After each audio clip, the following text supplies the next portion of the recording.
Hello and welcome to today's video. This is Big Witch Tristana, and today we're just going to show how big of a witch Tristana is. Make sure you pick the bewitching Tristana skin, otherwise you might be big but you're not going to be a witch. So I usually start with Doran's Blade. Tristana's pretty broken at the moment, so it really makes it easy for you to be a big witch. And really the key here is being as big of a witch as possible. And you might ask, well, you keep saying big witch, what does that actually mean? That means you've got to make the enemy not like the fact that they started up League of Legends, for more reasons than, the normal trolling, random picks, stuff like that. For example, the enemy team probably already is upset that they have a Poppy jungle, but that's okay. We're going to make them even more upset. So we don't have to leash here. The Kane's going to be starting topside. We're going to go ahead, go down to our bot lane. And this time we have a Nami.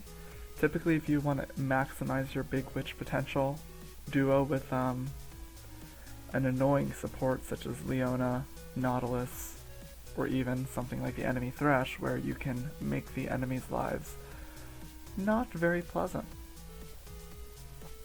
Also, another thing to notice, look how big she is already. Like, she's about as big as Nami, and Nami should in theory be taller, right? So, already starting off the big witch journey in a strong way.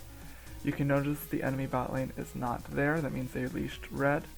So that's good information to know. So that means the jungler probably won't stay bot side very long. Most junglers tend to do something akin to a full clear. Now here, you'll see my rune come into play. I have the Hail of Blades, which means that I get quick 4 auto attacks when I start attacking an enemy champion, which is great for Tristana because her E relies on getting basically 4 auto attacks off to get the most damage out of it. It also is great for early trades, even if you don't use your ability. The one way we can lose our lane here is if we get hooked, but something to keep in mind about Thresh, he is one of the squishiest champions in the game, early game, because he relies on souls to have armor, so his base armor is super duper low, so try and take advantage of that. If he starts walking up and trying to get all confident, yes, stay out of his flay range, because that's just asking for death, but once you're out of flay range, shoot some shots at him, and he will not like that. There, I played with a little bit of fire, but as a big witch does, toss him an emote here and there. That's going to make him tilt, maybe throw out some other abilities, maybe throw in a flash here or there that's not ideal. It'll really put us ahead. So the great thing about Tristana right now is she's really strong early game, her damage is super duper high. She's really, really strong late game because her range increases to the highest in the game, base. And here I get hooked. I'm just gonna kill Thresh, waste my flash, not use any of my potions, but I don't think that would have changed whether or not I lived there. But yeah, we did tilt the Thresh, and we actually end up coming out ahead since we get a kill and an assist. So that ended up working out. And you're going to start building towards a Kraken Slayer. And now we are going to be going back to lane. And since we're ahead now, it's really going to just up our emote game, really maximize the big witch potential here. Yeah, just not much else to say other than that. Once you start getting ahead, that's really when your big witchness starts to show.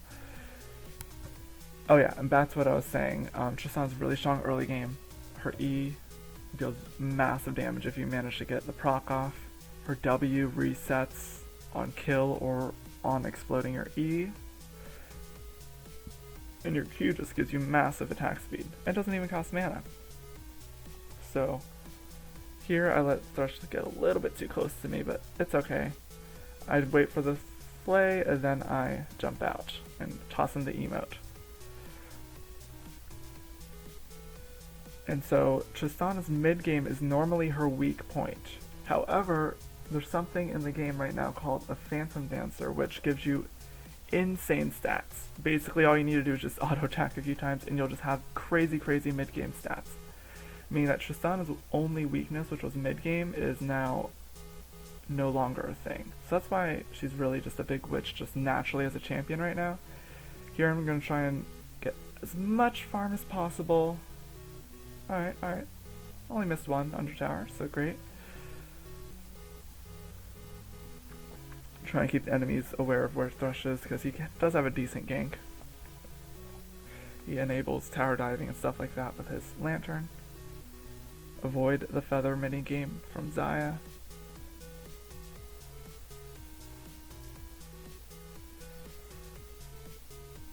And we're just content to keep farming here, tossing out emotes.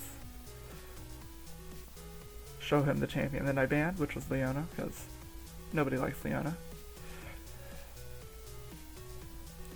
There you go, he missed the hook, and now we're safe for a decent amount of time. And something to keep in mind about Thresh is his hook cooldown is relatively long. Oh, yeah, so Nami gets rooted, but that's okay, we just trade back. And that's an important thing to do as Tristana. Realize that yes, you are a late game champion, but you're an early game champion too. So if they start trying to walk up on your mans or womans, or mermaidens, then you make sure you toss some harass back their way. Don't let them just walk away for free. We do have a sustained advantage here with Nami's heal. And we do let him get up into flay range, but here we're just gonna kill him. And once you're out of ability cooldowns, your damage does go down a bit. So there, all I had up was my W from the reset, so I decided to jump out.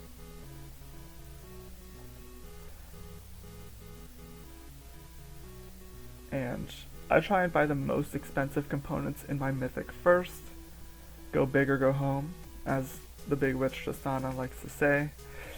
And yeah, we're just gonna keep going, and it seems like this might be a quick surrender considering first blood Kled on Kled is Wrecking House up top with barrier and heal.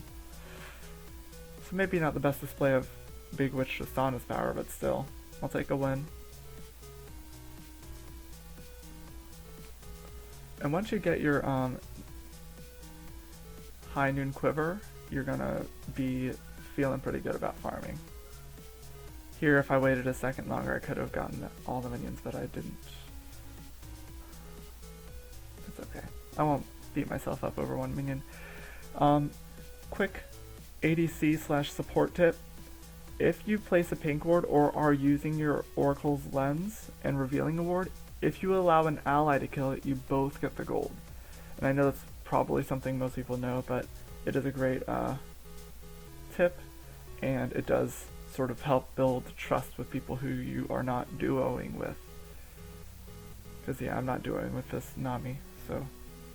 Here we're just sort of keeping Thresh away from getting that ward for free and walking to lane for free.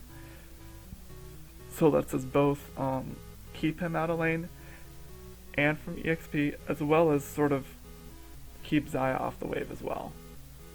I did miss a few CS there, but I do think it was worth it. We got the experience advantage from that.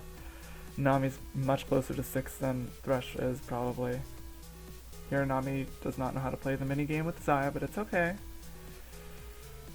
We are OP Tristana. So yeah, just we're beating up on the very, very squishy Thresh. He's especially squishy considering he's down a level, and he also has not had the opportunity to collect very many souls. And these are just things to keep in mind when you're facing a Thresh in specific. And here I'm sort of mispositioned. I'm taking a bunch of minion harass for no reason. Luckily Nami's got my back. And then Nami seems to want to go in, but here the best move is just sit here, farm these. Tristana's major weakness is sort of her big strength as well. She does have, so we cut Xayah trying to kill a ward, and that leaves Thresh open. Remember, he is super duper squishy. So here I use my ult on Xayah to sort of stun her, and if you do it on a big enough wall, they won't go through it, and they're just stunned for the full duration and are able to be attacked by you the whole time. So it's pretty good. Think of it like an Alistar headbutt into a wall. Or sort of like a poor man's vein condemn. There you can see using your E in the center minion, the cannon minion, you can actually get a huge wave clear off. And what I was saying is, Tristana isn't very good at freezing lanes because she has her E, which automatically explodes minions as you kill them. So I wouldn't overly worry about that. Usually your play is just, if you have the push, just push it into tower and make them miss as many CS as possible. And here I've got a bounty.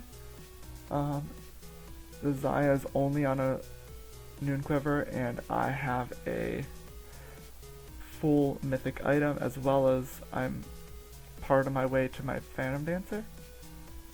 And so hopefully I get to show you how the Phantom Dancer works, but I might not get to. I'm thinking this is going to be a 15-minute surrender.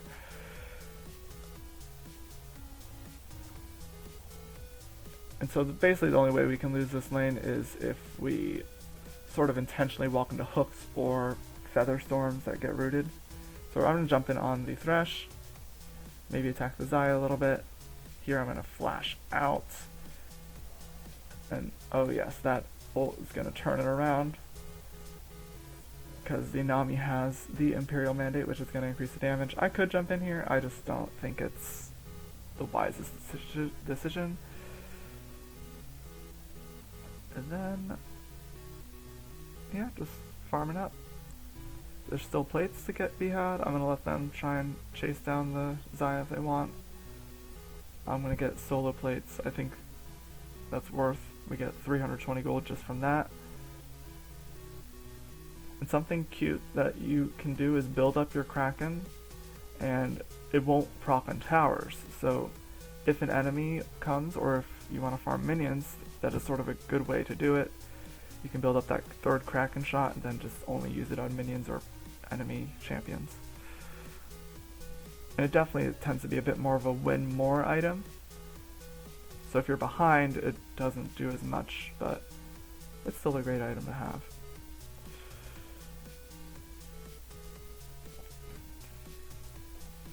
And here, it's good to sort of stay forward. And you notice I'm not like immediately pushing the entire wave, because the more enemy minions we keep alive, the more quickly our minions get killed, which prevents the enemy from CSing.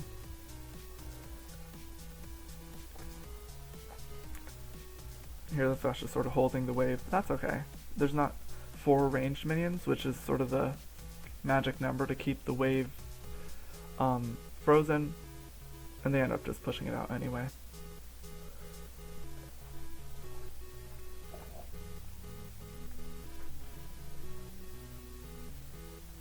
Miss a minion there, it's okay.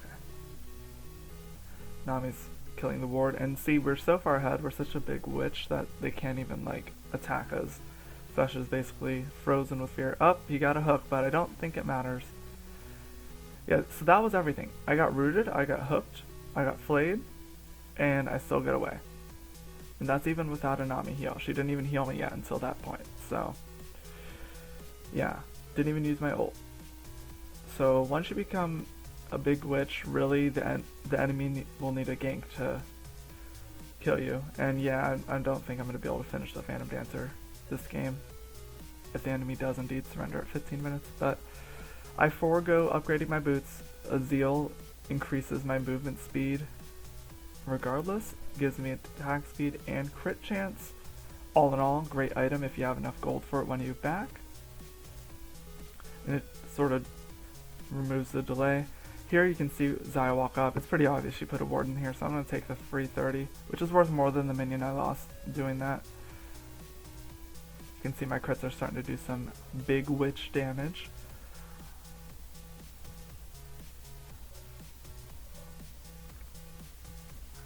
Here our bot lane got the jump, but I think our Yone will be able to get out. Yep.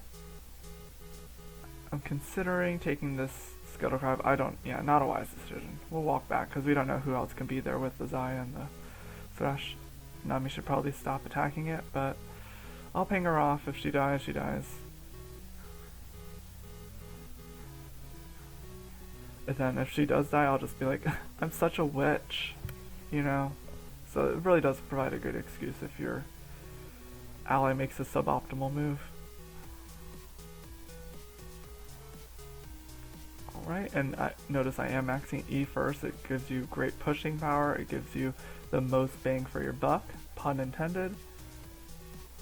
And I could run mid, and maybe I could get a kill, or I can just push bot, because I know where all or most of the enemies are. There's only 2 of them alive, and Riven's top. That means the only person who could attack me is their mid laner, and I'm not scared of them. Especially since I have my rocket jump up. Notice I already got half of this tower down. And yep, the enemy did indeed surrender. So, notice I have a 450 bounty. Yeah, big Witch Tristana for the win.